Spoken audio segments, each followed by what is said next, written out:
अस्सलाम वालेकुम। इसी तरह की दीनी मालूमात के लिए हमारे चैनल को सब्सक्राइब करें। असहाबे कहफ के सोने और जागने की तफसील क्या है? उलमा तफसीर बयां यूँ करते हैं, हज़रत ईसा अलैहिस्सलाम के बाद अहले इंजील की हालत अबतर हो गई। वो लोग बुत परस्ती में मुब्तला हुए और दूसरों को बुत परस्ती पर मजबूर करने लगे। उनमें बादशाह बड़ा जाबिर था, वो बुत परस्ती पर राज़ी ना होता, उसको कत्ल कर डालता। असहाबे कहफ सहर अफसोस के शरीफ और मुअज़्ज़िज़ ईमानदार लोगों में से थे। रूमी बादशाह की औलाद और रूम के सरदार थे। एक मर्तबा कौम के साथ ईद मनाने गए। उन्होंने जब वहाँ शिर्क व बुत परस्ती का तमाशा देखा तो उनके दिल में ख्याल आया कि बुत परस्ती महज लगाव और बातिल चीज़ है। इबादतें सिर्फ नाम खुदा पर होनी चाहिए, जो आसमान व ज़मीन का खालिक व मालिक है। बस ये लोग एक एक करके यहाँ से सरकने लगे। उनमें से एक साहब पेड़ के नीचे जाकर बैठ गए, दूसरे भी यही आ गए, तीसरे भी आए, फिर चौथे भी। गर्ज एक एक करके सब यही जमा हो गए। हालांकि एक दूसरे में जान पहचान ना थी, लेकिन ईमान की रोशनी ने एक दूसरे को मिला दिया। सब खामोश थे। एक को एक से डर था कि अगर मैं अपने अंदर की बात को बता दूं तो ये दुश्मन हो जाएंगे, कि किसी को भी दूसरे के बारे में मालूम ना था कि वो भी इसी तरह कौम की इस अहकाना और मुशरिकाना रस्म से बेजार है। आखिर एक दाना और जरी नौजवान ने कहा, दोस्तों, कोई ना कोई बात ज़रूर है कि हम लोगों के इस आम सुगल को छोड़कर तुम उनसे यकसू होकर यहाँ आ बैठे हो। मेरा तो दिल चाहता है कि हर शख्स इस बात को जाहिर कर दे जिसकी वजह से उसने कौम को छोड़ा है।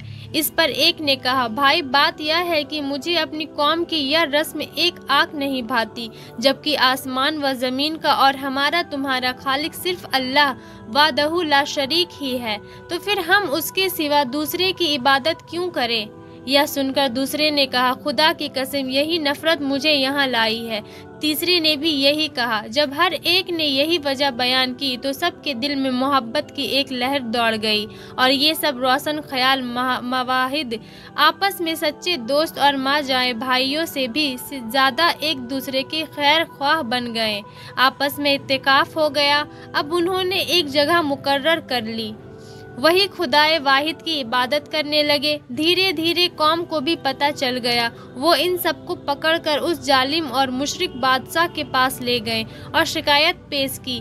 बादशाह ने उनसे पूछा तो उन्होंने निहायत दिलेरी से अपनी तौहीद और अपना मसलक बयान किया, बल्कि बादशाह और अहले दरबान को भी इसकी दावत दी। बादशाह बहुत बिगड़ा और उन्हें डराया धमकाया और हुक्म दिया कि इनके लिबास उतार लो और अगर ये बाज न आए तो मैं सख्त सज़ा दूंगा।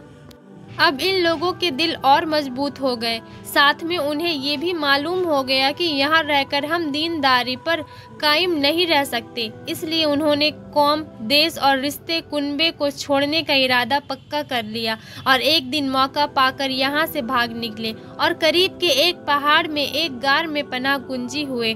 वहाँ वो सो गए और 300 साल से ज़्यादा अरसे तक इसी हाल में रहे। बादशाह को जुस्तजू से मालूम हुआ कि वो लोग गार के अंदर है, तो उसने हुक्म दिया कि गार को एक संगीन दीवार खींचकर बंद कर दिया जाए ताकि वो इसमें मर कर रह जाएं और वो उनकी कब्र हो जाए। यही उनकी सज़ा है। उम्माले हुकूमत में से यह काम जिसके सुपुर्द किया गया वो नेक आदमी था। उसने उन असहाब के नाम, तादाद और पूरा वाक़या रंग की तरह तख्ती पर कूदा कराकर तांबे के संदूक में दीवार की बुनियाद के अंदर महफूज कर दिया। यह भी बयान किया कि इस तरह की एक तख्ती शाही खजाने में भी महफूज कर दी गई। कुछ अरसे के बाद ये जालिम बादशाह हलाक हुआ। ज़माने गुजरे, सल्तनतें बदली, यहाँ तक कि एक बादशाह फरमा बरदार हुआ। फिर मुल्क में फ़िरका बंदी पैदा हुई और बाज़ मरने के बाद उठने और क़यामत आने के मुनकिर हो गए। बादशाह एक तन्हा मकान में बंद हो गया और उसने गिराया व जारी से वगैरह इलाही में दुआ की कि रब कोई ऐसा निशानी ज़ाहिर फरमा जिससे कि मुर्दों को उठने और क़यामत का यकीन हासिल हो। इसी ज़माने में एक शख्स ने अपनी बकरियों के लिए आराम की जगह हासिल करने के वास्ते इसी गार को तय किया और दीवार गिरा दी। दीवार गिरने के बाद कुछ ऐसी हैबत तारी हुई कि गिराने वाला भाग गया। असहाबे कहफ अल्लाह के हुक्म से खुशहाल उठे, चेहरे सगुफ्ता, तबीयतें खुश और जिंदगी में तरोताजगी मौजूद। एक ने दूसरे को सलाम किया, नमाज के लिए खड़े हो गए। फारिग होकर एक से कहा, आप जाइए और बाजार से कुछ खाने को भी लाइए और ये भी खबर लाइए कि दकियानूस बादशाह का हमारे बारे में क्या इरादा है। वो बाजार गए और सहर पनाह के दरवाजे पर इस्लामी अलामत देखी। नए नए लोग पाए, उन्हें ईसा अलैहिस्सलाम के नाम की कसम खाते सुना। ताज्जुब हुआ कि यह क्या मामला है। कल तो कोई ईमान जाहिर नहीं कर सकता था और आज इस्लामी अलामतें सहर पनाह पर जाहिर है। लोग बेखौफ व कतर हजरत के नाम की कस्में खाते हैं। उन्हें इन बातों से हैरत इसलिए हो रही थी कि वे अपने नज़दीक यही समझे हुए थे कि हमें यहाँ पहुँचे एक आधा दिन गुजरा है। हालांकि इस दौरान ज़माने गुजर चुके थे, सदियाँ बीत गई थी। फिर रोटी वाले की दुकान पर गए। खाना खरीदने के लिए उसको दकियानूसी सिक्के का 1 रुपया दिया, जिसका चलन सदियों से मौकूफ हो गया था और उसका देखने वाला भी बाकी ना रहा। दुकानदार ने उस सिक्के को देखकर सख्त ताज्जुब किया और उसे अपने पड़ोसी को दिया और कहा, मियाँ देखना, ये सिक्का कब का है और किस जमाने का है। उसने दूसरे को दिया, दूसरे के से किसी और ने देखने को मांग लिया। अलगर्ज व एक तमाशा बन गया। बाजार वालों ने ख्याल किया कि कोई पुराना खजाना उनके हाथ लग गया। उन्हें पकड़कर हाकिम के पास ले गए। वह नेक आदमी था। उसने भी उनसे पूछा कि खजाना कहाँ है।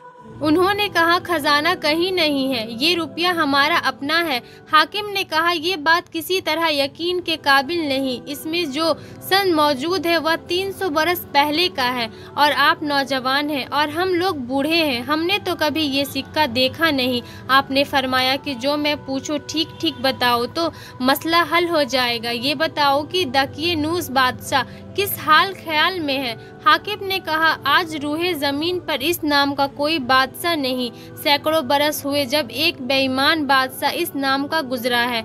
आपने फरमाया, कल ही तो हमें उसके खौफ से जान बचाकर भागे हैं। मेरे साथी करीब के पहाड़ में एक गार में पनाह लिए हैं, चलो मैं उनसे तुम्हें मिला दूं। हाकिम शहर के अमाइड और भीड़ उनके साथ गार में पहुंचे। उधर असहाबे कहफ अपने साथी के इंतजार में थे। बहुत से लोगों की आवाज़ और खटके सुनकर समझा कि साथी पकड़ा गया और दकियानूसी फौज हमारी तलाश में आ रही है। इतने में ये लोग पहुंचे और साथी से सारा किस्सा सुनाया। इन हजरात ने समझ लिया कि हम अल्लाह के हुक्म से इतना तवील ज़माना सोए और अब इसलिए उठाए गए हैं कि लोगों के लिए बाद मौत जिंदा किए जाने की दलील और निशानी हो। हाकिम सरे गार पहुंचा तो उसने तांबे का संदूक देखा। उसको खोला तो तख्ती बरामद हुई। उसमें इन असहाब के नाम और उस कुत्ते का नाम लिखा हुआ था। ये भी लिखा था कि ये जमात अपने दीन की हिफाजत के लिए दकियानूस के डर से इस गार में पनाह गुंजी हुए। ये तख्ती पढ़कर सबको ताज्जुब हुआ और लोग अल्लाह की हम्द व सना बजा लाए कि उसने ऐसी निशानी जाहिर फरमा दी जिससे मौत के बाद उठने का यकीन हासिल होता है। हाकिम ने अपने बादशाह को इत्तला दी। वह उमरा और वजीरों को लेकर हाजिर हुआ और सजदा शुक्र इलाही बजा लाया कि अल्लाह ताला ने उसकी दुआ कबूल की।